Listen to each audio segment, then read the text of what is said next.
So if we get a better, give people a better understanding of what health and disease is, they finally understand how and why chiropractic works. Even when we talk about rheumatoid arthritis or multiple sclerosis, for example, these are just autoimmune diseases, right, where the body starts attacking itself. So it not only doesn't know the difference between its own tissue and foreign tissue like bacteria or viruses, it doesn't know the difference between healthy tissue and abnormal tissue. So the body just goes in and starts attacking healthy tissue like your joints, the synovial fluid and the tips of the bones. It says these are bad, and it treats your joints like you have an infection. Multiple sclerosis eats away at the myelin sheaths of the nerve because it doesn't recognize this tissue. That's because the nervous system is exhausted.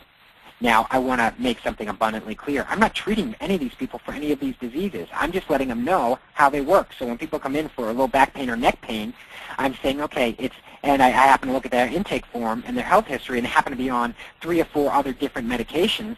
You start to say to them, listen, your back pain is just another symptom, just as your heart disease is another symptom. So these things are not independent of each other.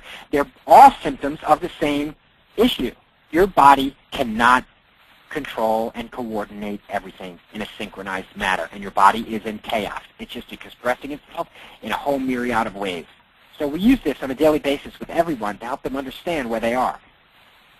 And it's actually blown up into a poster on our wall, so when people come in, they say, this is me, this is me. Because when people come in and they say things like, oh, that's me, I always have cold hands.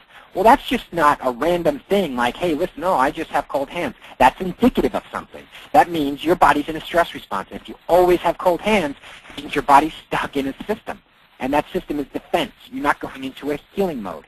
So the reason you have, and they always tell you, oh, well, I just have poor circulation. You have poor circulation because your arteries, your capillaries, everything are being constricted in your extremities because your body thinks it's about to start bleeding, so it keeps all the blood in the core.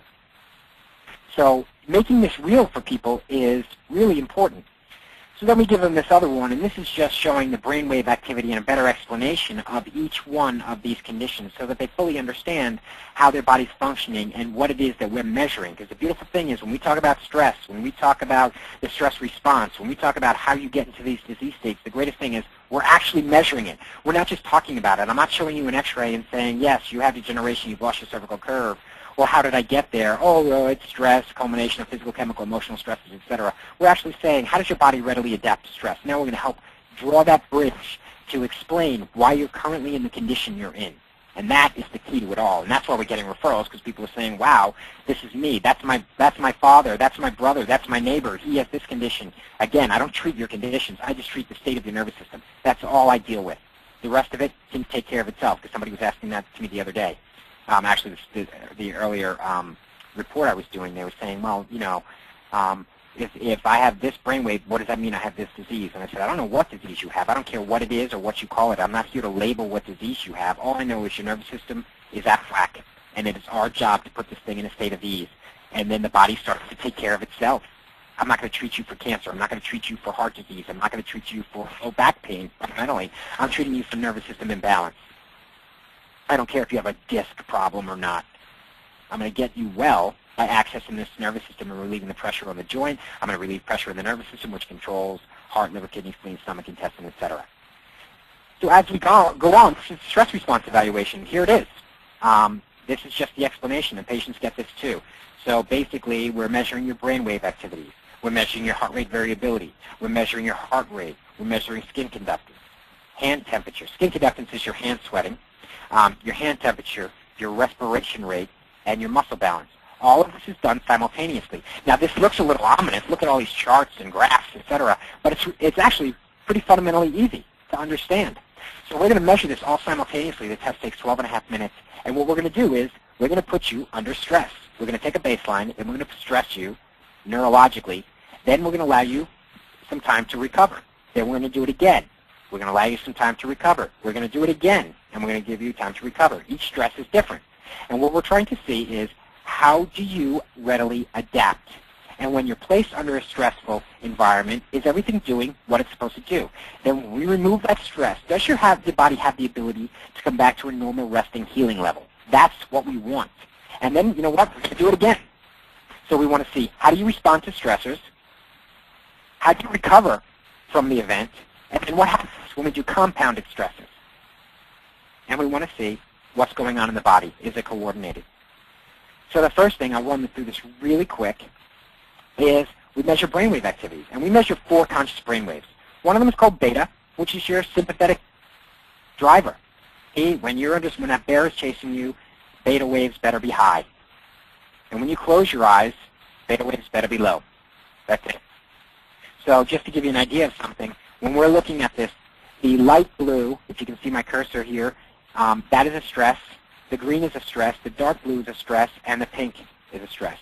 And the pink is the same moment in time everywhere on the graph. So is the green. So is the dark blue. They're just measuring different things at that time.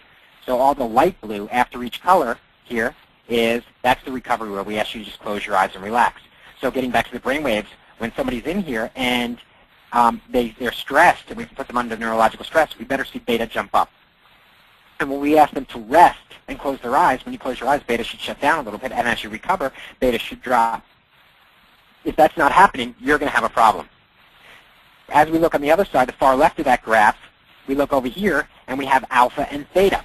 These guys drive your parasympathetic system. And the exact opposite should happen. So every time we put a stress on you, alpha and theta should drop and turn down. And when we ask you to close your eyes and relax, alpha and theta better jump up, because that's their job to, okay, you've closed your eyes, you're recovering from the event. We'll take over from here. We'll allow you to grow, heal, repair. If you can't get into these appropriate brainwave patterns, there's no way everything else below this is going to sync up appropriately. Okay? We measure things like heart rate variability, which is just your heart's ability to change its beat pattern through your breath. So every time you take a breath in, your heart rate should increase. Every time you let that breath go and exhale, your heart rate should relax. The bigger difference between the beats on the inspiration and expiration is heart rate variability. So what we want to see is we want to see big differences. So every time you take a breath out, that heart should relax. If you're not relaxing, you go into cardiac distress, which, as we look at this heart rate variability, which is the second graph, if everything's good and you have a good change in heart rate through your breath pattern, you're going to be high in the middle. If you're high on the right side, that means your heart does not slow down when you exhale, which is cardiac distress, which is not good. This is why heart disease is such a prevalent thing in our society right now. People don't know how. There's not a synchronization between the heart and the lungs, and amongst other things. That's why 90% of the kill us are chronic diseases. So if you're high on the left side of this graph, that's called cardiac dysfunction. That's when we see arrhythmias. That's where we see fibrillations. We may see some dead tissue, etc. That's where we actually have some heart issue specific. So we want low on both sides of this chart, and we want it really high in the middle. That would be good heart rate variability. The rest is pretty simple. Heart rate, every time you're under stress, your heart rate increases. Every time we remove the stress and you revert, your heart rate should drop. It's pretty simple. Same thing with skin conductance. With skin conductance, which is the hand sweating, when you are under stress, your hands should get clammy. Right? That's a primitive response, so that if you have to fight for your life, your hands will be sticky so you can grab onto things. That's the purpose of your hands being sticky. So every time you're under stress, your hands should be sticky. When we allow you to recover, they should dry off. All right? So that's what we want to see in skin conductance. So we want to see an up and down, up and down, up and down with that. As we go into hand temperature, every time you're stressed, your hand's temperature should drop a little bit. And when we ask you to relax, your hand temperature should warm up a little bit. That would be a normal reaction. Okay, so your hands get cold, they get clammy. Your hands get warm and they get clammy. That's not even an appropriate reaction. That's a reversed reaction. Your hands get cold and they get dry.